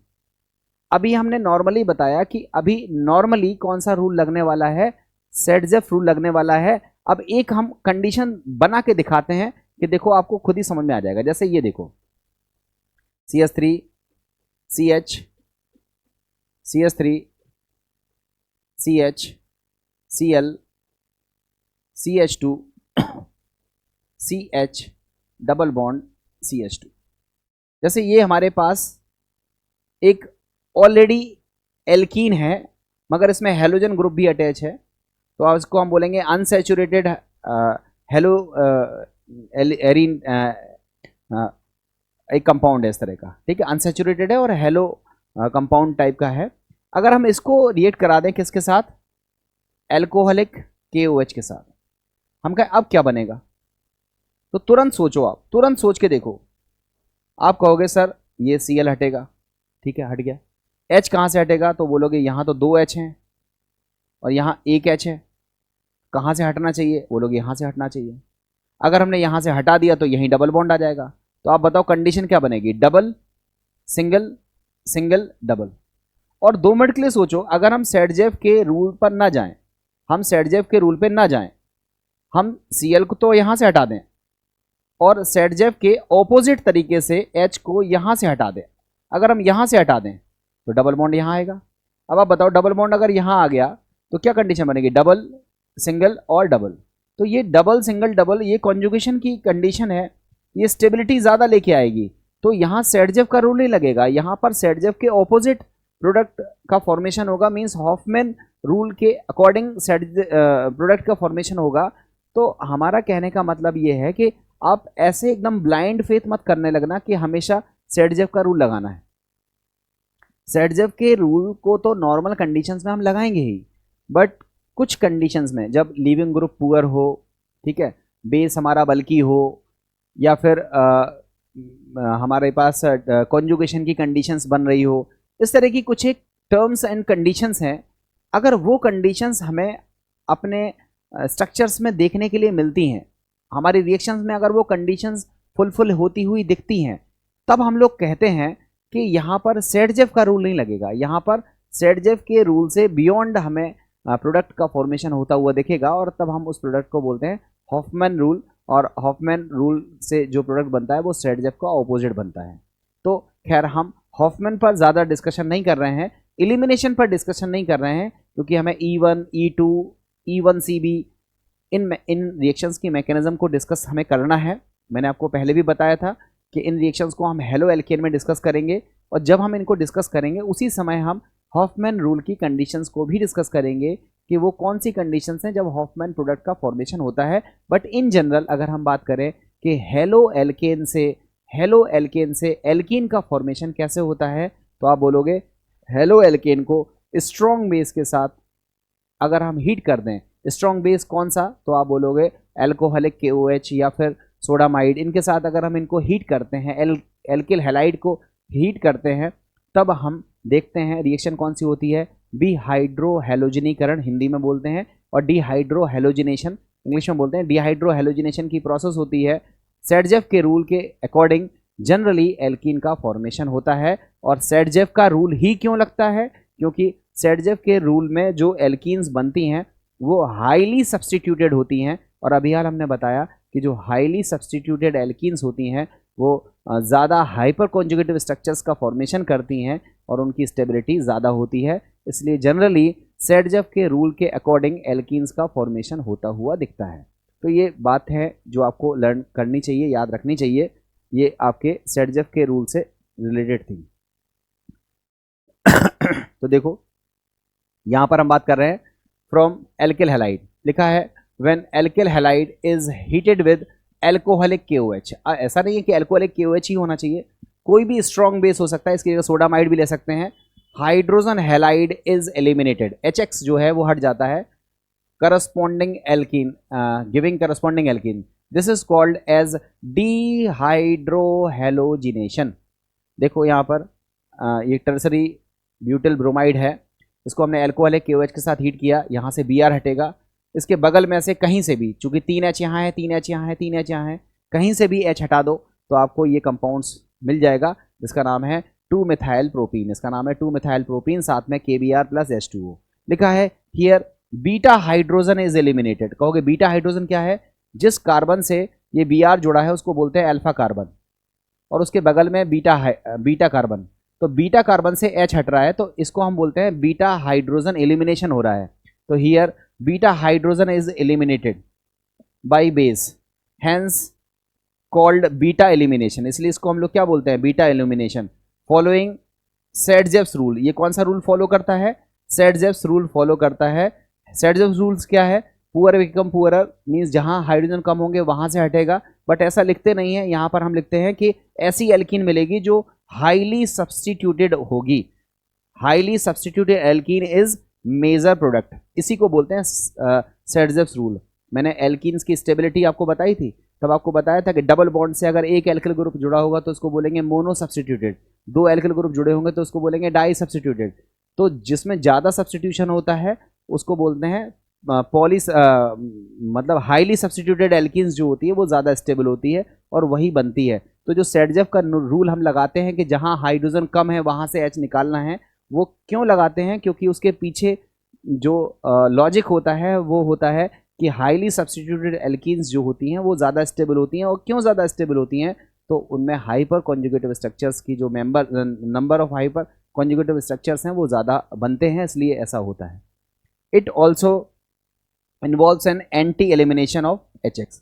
ऐसा नहीं है कि सेडजेव रूल ही लगता है, इसमें लिखा है इसमें एंटी एलिमिनेशन भी हो सकता है। वो होने के लिए आपको हॉफमैन रूल पढ़ना पड़ेगा।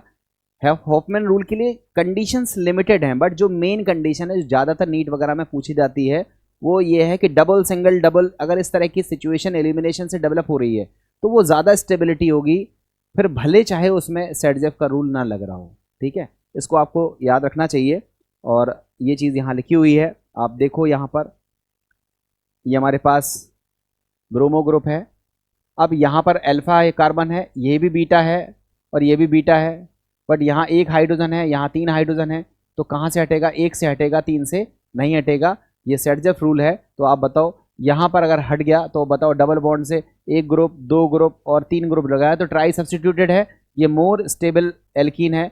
और अगर मान लो हमने Br के बाद H यहाँ से हटाया होता, डबल बॉन्ड यहाँ आता और ऐसे में एक ही तरफ सब्सटीट्यूशन है, तो इसको हम बोलते हैं लेस सब्सटीट्यूटेड एल्कीन, जो कि क्या होती है, लेस स्टेबल होती है, माइनर प्रोडक्ट के फॉर्म में बनती है। तो मेजर किस तरीके से बनेगी, सेडजेव रूल से, और माइनर थोड़ी बहुत बन जाएगी हॉफमैन रूल से। बट कुछ जगहों पर सेडजेव रूल नहीं लगता है, वहाँ पर हॉफमैन रूल ही लगता है। और हॉफमैन रूल क्या है वो आगे डिस्कस किया जाएगा आपको। ठीक है, तो ये चीज़ आई थिंक आपको समझ में आ गई होगी। अब बच्चों हम लोग बात करते हैं डिहाइड्रेशन ऑफ एल्कोहल। देखो ये एल्कोहल का जो डिहाइड्रेशन है वो भी विद मैकेनिज्म के साथ मैं आपको एल्कोहल में डिस्कस करूंगा। ये भी एलिमिनेशन रिएक्शन का पार्ट है और इसमें भी सेडजेव रूल लगने वाला है। और इसकी डिटेल मैकेनिज्म हम डिस्कस कहाँ करेंगे, हम करेंगे जब हम आपको एल्कोहल डिस्कस करेंगे, एल्कोहल जब हम पढ़ाएंगे। अभी हम आपको केवल सिखा रहे हैं, रिएक्शंस को लर्न करा रहे हैं कि कैसे एल्कोहल से एल्कीन का फॉर्मेशन होता है। देखो यहाँ पर जैसे हमारे पास कोई भी एक एल्कोहल है, फॉर एग्जाम्पल CH3 CH2OH, ये हमारे पास एल्कोहल है। अगर इस एल्कोहल को हम कॉन्सेंट्रेटेड H2SO4, ये डिहाइड्रेटिंग एजेंट होता है, कॉन्सेंट्रेटेड H2SO4 की प्रेजेंस में 170 डिग्री सेल्सियस पर गर्म करते हैं, अप्रोक्सीमेट 170 डिग्री सेल्सियस पर गर्म करते हैं, 160 to 170 चलता है। तो क्या होता है, OH यहाँ से हटेगा और उसके बगल से क्या हटेगा, H, और आपको बताओ क्या मिलेगा, आपको मिलेगा CH2 डबल बॉन्ड CH2 और H2O माइनस हो गया, दैट मीन्स H2O अलग हो गया, जिसको हम क्या बोलते हैं, एथिलीन। क्या मिलेगा, एथिलीन। इस तरह से एल्कोहल का ये क्या होता है, डिहाइड्रेशन होता है, एल्कोहलों का क्या होता है, निर्जलीकरण होता है। तो ऐसा नहीं है कि हम यहाँ पर यही कंपाउंड लेंगे कॉन्सेंट्रेटेड H2SO4, इसकी जगह पर आप दूसरे डिहाइड्रेटिंग एजेंट भी यूज़ कर सकते हो। आप Al2O3 एनहाइड्रस Al2O3 भी यूज़ कर सकते हो, टेम्परेचर 350 डिग्री सेल्सियस लेना पड़ेगा। आप चाहो तो इसमें S3PO3 PO4 का भी इस्तेमाल कर सकते हो, आप चाहो तो इसमें P2O5 का भी इस्तेमाल कर सकते हो। ये सब क्या है, ये डिहाइड्रेटिंग एजेंट हैं। आप ज़रूरी नहीं है H2SO4 को as a dehydrating agent use करो, आप इन सबको भी डिहाइड्रेटिंग एजेंट के फॉर्म में इस्तेमाल कर सकते हो। एल्कोहल का डिहाइड्रेशन कराने पर आपको एल्कीन मिलती है। और यहाँ पर भी रूल कौन सा लगता है, सेडजेव का लगता है, मीन्स अगर यहाँ पर पॉसिबिलिटी है, जैसे ये देखो, ये हमारे पास एक एल्कोहल है, ये हमारे पास एक एल्कोहल है, और फॉर एग्जांपल इस एल्कोहल को हमने एसिड की प्रेजेंस में, अब एसिड कौन सा है, नो डाउट H2SO4 की बात ही कर रहे हैं, अगर हमने इसको 170 डिग्री सेल्सियस पर हीट कर दिया तो आपसे पूछा जाएगा क्या बनेगा, तो आप कहोगे OH तो यहाँ से हटेगा। अब H कहाँ से हटेगा, तो H यहाँ से भी हट सकता है क्योंकि ये भी बगल वाला कार्बन है, और यहाँ से भी हट सकता है, मगर कहाँ से हटेगा, जहाँ से कम होगा, यहाँ से नहीं हटेगा। ये सेडजेफ का रूल है, क्योंकि इससे हाईली सब्स्टिट्यूटेड एल्कीन आपको बनती हुई दिखेगी, और आपको क्या मिलेगा, CH3 CH double bond CH and CH3, इस तरह से प्रोडक्ट मिलेगा जिसको हम बोलेंगे ब्यूट टू ईन। तो बच्चों, जिस तरह से हमने हेलो एल्केन्स का डिहाइड्रो हेलोजिनेशन कराया था, उसी तरह से हम एल्कोहल्स का डिहाइड्रेशन करते हैं। वहाँ पर हमने डिहाइड्रो हेलोजिनेशन कराने के लिए स्ट्रॉन्ग बेस का यूज़ किया था, यहाँ पर डिहाइड्रेशन करने के लिए हम डिहाइड्रेटिंग एजेंट का यूज़ करेंगे। अब डिहाइड्रेटिंग एजेंट हो तो बहुत सारे सकते हैं, बट आपको जनरली किताब में 4 तरह के डिहाइड्रेटिंग एजेंट्स पढ़ने होते हैं। एक कॉन्सेंट्रेटेड H2SO4, जिसमें टेम्परेचर हम 170 लेते हैं तब एल्कीन बनती है। अगर हम टेम्परेचर को कम रखेंगे तो वहाँ पर ईथर का फॉर्मेशन होने लगता है, और डिटेलिंग हम आगे पढ़ेंगे जब हम आपको एल्कोहल, फिनॉल और ईथर पढ़ाएंगे। बट फिलहाल हमें कॉन्सेंट्रेटेड H2SO4 और 170 अप्रॉक्सीमेट टेम्परेचर लेना होता है। आप इसकी जगह पर एल्यूमिना 350 डिग्री टेम्परेचर या फिर P2O5, इन सब डिहाइड्रेटिंग एजेंट्स का भी इस्तेमाल कर सकते हो। इनसे कौन सा रूल लगाते हुए आपको एल्कीन्स का फॉर्मेशन करना है, सेडजेफ रूल लगाना है और एल्कीन का फॉर्मेशन कर देना है। बट इसमें भी सेडजेफ के ऑपोजिट प्रोडक्ट्स के फॉर्मेशंस होते हुए दिखते हैं, बट वो प्रोडक्ट्स कब बनते हैं, जब हमारी कंडीशन सेडजेफ के अकॉर्डिंग ना होकर के दूसरे रूल्स के अकॉर्डिंग ज़्यादा स्टेबिलिटी गेन कराने वाली होती हैं, तब वहाँ पर सेडजेफ के ऑपोजिट प्रोडक्ट्स भी बनते हैं। वो प्रोडक्ट्स के पीछे कंडीशंस जो है वो हम आगे डिस्कस करेंगे, बट फिलहाल के लिए एलिमिनेशन में आपको सीखना है। ये भी एलिमिनेशन टाइप की रिएक्शन है, इसमें भी हम E1 mechanism, E2 mechanism, E1CB mechanism को डिस्कस करेंगे। ये अल्कोहल वाले चैप्टर में विद मैकेनिज्म के साथ हम इस टॉपिक को डिस्कस करेंगे। फिलहाल इतना आपको समझ में आ गया होगा। अब पढ़ के देखो, ऐसे आप लिखा है alcohols when heated in presence of following reagents undergoes loss of water molecule and form alkenes. The elimination is beta elimination, इसमें भी बीटा एलिमिनेशन रहता है। देखो, पहला कौन सा है, H2SO4 160 170, दूसरा है S3PO4, तीसरा है P2O5 और फोर्थ है Al2O3 350 डिग्री सेल्सियस। ये हमारे डिहाइड्रेटिंग एजेंट्स हैं, कोई भी एक ले सकते हो, ठीक है। अंडरगोज, इन सब की प्रेजेंस में undergoes loss of water molecule and form alkene, इन सबसे एक वाटर मॉलिक्यूल निकल जाता है और एल्कीन का फॉर्मेशन होता है। और इसकी जो जनरल रिएक्शन है वो आपके सामने है। देखो, जनरल रिएक्शन में देखो, हमने P2O5 या फिर कॉन्सेंट्रेटेड H2SO4 या फिर Al2O3, किसी का भी यूज़ कर सकते हो आप। OH यहाँ से निकलेगा और उसके बगल वाले कार्बन से क्या निकलेगा, H, और आप देखोगे एल्कीन बन जाएगा। यहाँ देखो, OH निकलेगा और उसके बगल वाले कार्बन से क्या निकलेगा, H, और यहाँ पर देखो ये प्रोडक्ट बन जाएगा। अब इसके साथ कुछ और प्रोडक्ट्स बन रहा है, उसको अभी 2 मिनट के लिए रुक जाओ, अभी डिस्कस नहीं करते हैं। अभी हम नॉर्मल रिएक्शन सीख रहे हैं कि कैसे एल्कोहल का डिहाइड्रेशन करने से एल्कीन्स का फॉर्मेशन होता है। अभी हम मैकेनिज्म डिस्कस करेंगे, तो इन सब के रीजंस आपको फटाफट पता चलते जाएंगे। अभी तो आप नॉर्मल तरीके से प्रोडक्ट्स बनाने की कोशिश करो और रिएक्शंस को लर्न करने की कोशिश करो, क्योंकि रिएक्शन अगर आपको लर्न नहीं होंगी तो आप आगे अप्लाई ही नहीं कर पाओगे।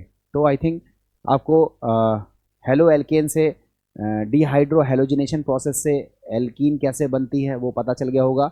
एल्कोहल के डिहाइड्रेशन से एल्कीन कैसे बनती है वो पता चल गया है। एल्काइनो से एल्कीन कैसे बनती है वो पता चल गया।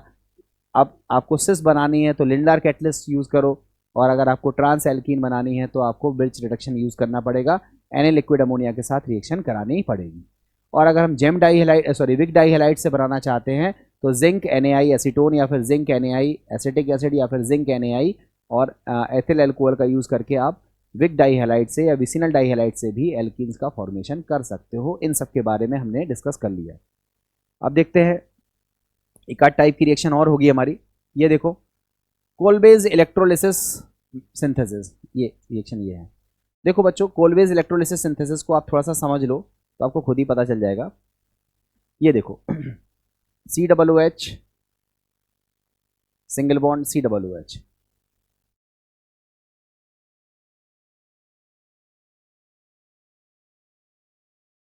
सॉरी, मैंने गलत लिख दिया यहाँ पे, इसको सही कर दूं पहले मैं। ये मुझे बॉन्ड यहाँ बनाना था। ये देखो मैं अब आपको जो बताना चाह रहा था उसको देखो। देखो इसको अपन लोग बोलते हैं ऑक्जेलिक एसिड, ऑक्जेलिक एसिड, ठीक है, याद रहेगा। अब अगर हम इसको देखें, इसको अपन लोग बोलते हैं मेलोनिक एसिड, मेलोनिक एसिड, और इसको अपन लोग बोलते हैं सक्सीनिक एसिड, इसको बोलते हैं सक्सीनिक एसिड। तो बच्चों पहले थोड़ा सा नाम याद करना, ये डाई कार्बोक्सिलिक एसिड है, ये भी डाई कार्बोक्सिलिक एसिड है, ये भी डाइकार्बोक्सिलिक का मतलब जिसमें 2 COOH होंगे, इसको बोलते हैं ऑक्जेलिक, मेलोनिक और सक्सीनिक। अब जो सक्सीनिक एसिड होता है, अगर हम इसका पोटेशियम सॉल्ट ले लें तो देखो CH2 COOK single bond, CH2 COOK, इसको हम लोग कहते हैं potassium salt of succinic acid, इसको बोलते हैं potassium salt of succinic acid. इसको हमने क्या किया, इसका एक्वस सॉल्यूशन बनाया। एक्वस सॉल्यूशन बनाने का मतलब है इसको वाटर में डिसॉल्व कर दिया। वाटर में डिसॉल्व करेंगे तो आपको पता है ये सॉल्ट है, तो ये आयंस का फॉर्मेशन करेगा इस तरह से, ये मिलेगा सक्सीनेट आयन और पोटेशियम आयन अलग हो जाएगा। ये मैकेनिज्म नहीं है, बट आपको लर्न करने के लिए तरीका बता रहा हूं। उसके बाद जो H2O है वो भी कुछ हद तक डिसॉल्व आयोनाइज हो जाएगा, जो कि वीक होता है इलेक्ट्रोलाइट, तो ये इसका डिग्री ऑफ डिसोसिएशन बहुत कम होता है। बट मान लिया कि इस तरह से जब हमने पोटेशियम सक्सीनेट का एक्वस सॉल्यूशन प्रिपेयर किया तो ये सारे आयन उसमें प्रेजेंट थे। अब जैसे ही हमने उसमें इलेक्ट्रोलिसिस किया, मींस इलेक्ट्रोड लगाने के बाद उसमें करंट पास करी, तो हम क्या देखते हैं, एट कैथोड प्रोसेस कौन सी हुई, रिडक्शन की। एट कैथोड प्रोसेस कौन सी हुई, रिडक्शन की। और रिडक्शन प्रोसेस में क्या हुआ, जो H+ है वो इलेक्ट्रॉन गेन करके क्या बना लेगा, हाइड्रोजन गैस। तो कैथोड पर कौन सी गैस मिलेगी, हाइड्रोजन गैस। और एट एनोड प्रोसेस होगा ऑक्सीडेशन, और ऑक्सीडेशन में जो हमारे सक्सीनेट आयन थे, जो सक्सीनेट आयन थे वो इलेक्ट्रॉन लूज करेंगे, कार्बन डाइऑक्साइड निकलेगी और साथ में एथिलीन भी बन जाएगी, एथिलीन भी बन जाएगी। तो आप बताओ, एथिलीन एक क्या है, एल्कीन है ना, तो एल्कीन का फॉर्मेशन होने लगा। इस प्रोसेस को हम क्या बोलते हैं, कोलबेज इलेक्ट्रोलिसिस मेथड। तो जिस तरह से कोलबेज इलेक्ट्रोलिसिस मेथड से हम एल्केन बना सकते हैं, उसी तरह से कोलबेज इलेक्ट्रोलिसिस मेथड से हम एल्कीन का भी फॉर्मेशन कर सकते हैं। और एल्कीन का फॉर्मेशन करने के लिए हमें डाई कार्बोक्सिलिक एसिड लेना पड़ेगा। अब डाई कार्बोक्सिलिक एसिड आप कौन सा लेते हो, इससे रिजल्ट डिसाइड होगा कि क्या बनेगा। जैसे हमने डाई कार्बोक्सिलिक एसिड लिया, हमने पोटेशियम सॉल्ट लिया सक्सीनिक एसिड का, तो हमने बोला कि potassium salt of succinic acid के एक्वस सॉल्यूशन का जब हम इलेक्ट्रोलिसिस करते हैं तो कैथोड पर तो हाइड्रोजन गैस मिलेगी, बट एनोड पर कार्बन डाइऑक्साइड के साथ हमें एथिलीन मिलेगी। और इस तरह से एथिलीन का फॉर्मेशन भी हम कोलबेज इलेक्ट्रोलिसिस मेथड से कर सकते हैं। तो बच्चों यही लिखा हुआ है, ये देखो पोटेशियम सक्सीनेट है, H2O की प्रेजेंस है, मीन्स एक्वस सॉल्यूशन है, इलेक्ट्रोलिसिस किया, एथिलीन मिला, CO2 मिला, KOH मिला और हाइड्रोजन मिला। मैंने डिटेल में रिएक्शन लिखी है तो आपको समझ में आ गई होगी। इस तरह से हम एल्कीन्स का फॉर्मेशन कर सकते हैं। अब बच्चों देखो, एल्कीन्स को अभी तक हमने कितने मेथड से सीखा। ये हमारे पास हेलो एल्केन है, इस पर डिहाइड्रो हेलोजिनेशन कराया, एल्कीन बन गया।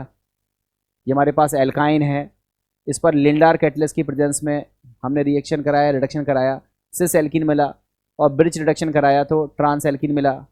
ये जेम विक डाइहेलाइड है, जिंक, और मैंने आपको और भी चीज़ें बताई ना, जिंक, एसीटोन और NaI, इन सब की प्रेजेंस में इसको हीट करते हैं तो एल्कीन मिलेगा।